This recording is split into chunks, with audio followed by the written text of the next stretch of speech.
अरे क्या हुआ? घर में इतना तनाव क्यों है? मुकेश को आश्चर्य हो रहा था। सभी लोगों के सिर पर तनाव की लकीरें साफ दिखाई दे रही थी। तुझे कब से फ़ोन लगा रही हूँ, तेरा फ़ोन बंद आ रहा है, उषा जी ने अपने बेटे से कहा। तो मुकेश ने अपना फ़ोन चेक किया। हाँ, मोबाइल चार्ज नहीं है, मैं अभी चार्ज पर लगा देता हूँ। फ़ोन चार्ज पर लगाकर उसे फिर से ध्यान आया, मम्मी पापा, नमिता तुम सब इतने तनाव में क्यों हो? तेरे पास तेरे ससुराल से फ़ोन नहीं आया क्या, जो हमसे पूछ रहा है? तुझे इस बारे भी बेटी हुई है, मेरा तो दिमाग ही काम नहीं कर रहा है। जब से सुना है सिर भारी हो रहा है। पहले जुड़वा पोतियाँ क्या कम थी, जो एक और आ गई। एक ही बेटा है मेरा और वो भी वंश को आगे नहीं बढ़ा पाया, उषा जी ने रुहासे से होते हुए कहा। ये सुनकर मुकेश खुश हो गया। इतनी बड़ी खबर है और आप लोग मुझे इतनी मायूसी से बता रहे हैं, इसमें तनाव की क्या बात है? तन्वी और अनवी को अपनी छोटी बहन मिल गई है। मेरी बेटियां तनाव का नहीं, खुशी का कारण है। मैं अभी साक्षी से बात करता हूँ, उसके यहाँ से फ़ोन आया होगा, पर मेरा फ़ोन ही चार्ज नहीं था। मुकेश ने अपने पापा का फ़ोन लिया और अपनी पत्नी से बात की। बहुत बधाई हो, मैं कल सुबह तुम्हारे पास पहुंच जाऊंगा। तुम अपना और नन्ही सी परी का ध्यान रखना। उषा जी ने हाथ में मोबाइल ले लिया। पागल हो गया है क्या? बेटी हुई है, बेटा नहीं हुआ है जो इतना खुश हो रहा है। बहू को वापस लाने की ज़रूरत नहीं है, जो बहू सिर्फ बेटियां पैदा करना जानती है, उसे मैं अपने घर तो वापस नहीं लाऊंगी। मम्मी आप कैसी बातें कर रही हैं? साक्षी इस घर के कन कन में बसी हुई है। बेटी हम दोनों को हुई है, वो माँ बनी है तो मैं भी फिर से पिता बना हूँ। और ये सब साक्षी के हाथ में नहीं है, बेटा होगा या बेटी, इसके लिए पिता ही जिम्मेदार होता है। इसमें साक्षी का कोई कसूर नहीं है। और आप भी किस जमाने की बात कर रही हैं? आजकल ऐसा कौन सोचता है? बेटा अपने विज्ञान और ज्ञान की बातें तो तू रहने ही दे।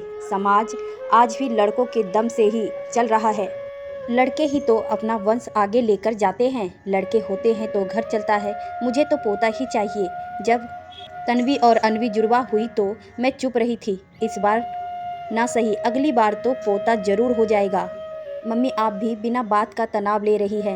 इतनी बड़ी खुशखबरी है घर में, एक स्वस्थ बच्चा हुआ है। साक्षी और बच्चे दोनों स्वस्थ हैं, हमें और क्या चाहिए?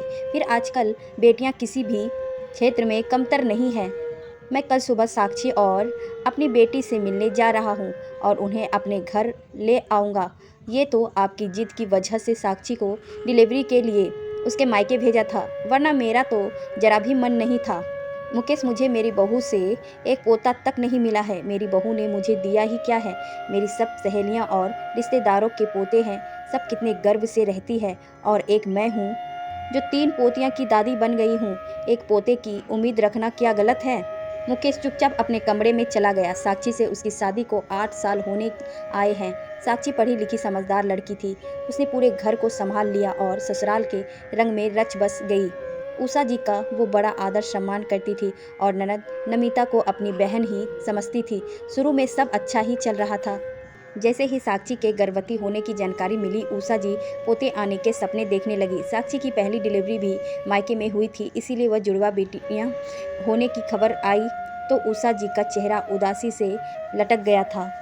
उन्होंने जैसे तैसे मन को समझा लिया था, पर उन्होंने 2 बच्चे होने के लिए बावजूद भी साक्षी पर लड़के के लिए दबाव डाला। तीसरी बार वह गर्भवती हुई तो वो तनाव में रहने लगी थी। उन्हें पोते होने के लिए साक्षी पर सारा टोटके आजमा लिए और उन्हें पक्का भरोसा हो गया था कि इस बार तो पोता ही होगा। पर इस बार भी पोती हुई। उन्हें पक्का यकीन था कि इस बार तो पोता ही होगा। अपने सपनों को टूटता देखकर उषा जी बहुत दुखी थी और तनाव में आ गई थी। रात भर मुकेश सोचता रहा। सुबह उसने अपना सामान पैक किया और जाने लगा तो उषा जी ने टोका, बहू से मिलने या उसे लेने जा रहा है तो कान खोलकर सुन ले, उसके लिए मेरे घर में कोई जगह नहीं है। ठीक है मम्मी, साक्षी के लिए आपके मन में कोई जगह नहीं है, पर वो मेरी पत्नी है। मेरी मन में उसके लिए वो ही प्यार, वो ही इज्जत और सम्मान है। मैं साक्षी के अधिकारों की रक्षा करूँगा। मैं उसके लिए न्याय घर के किराए पर ले लूँगा। और अगर आप बेटियों को तनाव के कारण मानती हैं तो आपके भी 2 बेटियां हैं। एक की शादी आप कर चुकी हैं और दूसरी की अभी बाकी है। जब आप अपनी पोतियों से प्यार नहीं करती तो बेटियों से भी नहीं करती होंगी। फिर तो आप अपने आप से, आपकी बहनों से भी प्यार नहीं करती होंगी, क्योंकि आप सब भी किसी की बेटियां हैं। क्या बेटियां होना इतना बुरा है? फिर साक्षी ही अकेले घर क्यों छोड़े? मुझे भी उसके साथ घर से निकाल जाना चाहिए। उसके लिए मैं भी तो जिम्मेदार हूँ। साक्षी ने अकेली बेटी पैदा नहीं की है। अपने बेटे मुकेश की बात सुनकर उषा जी के पैरों से जमीन सरक गई। उन्होंने सपने में भी नहीं सोचा था कि उनका बेटा उन्हें ही घर छोड़ने की धमकी देगा।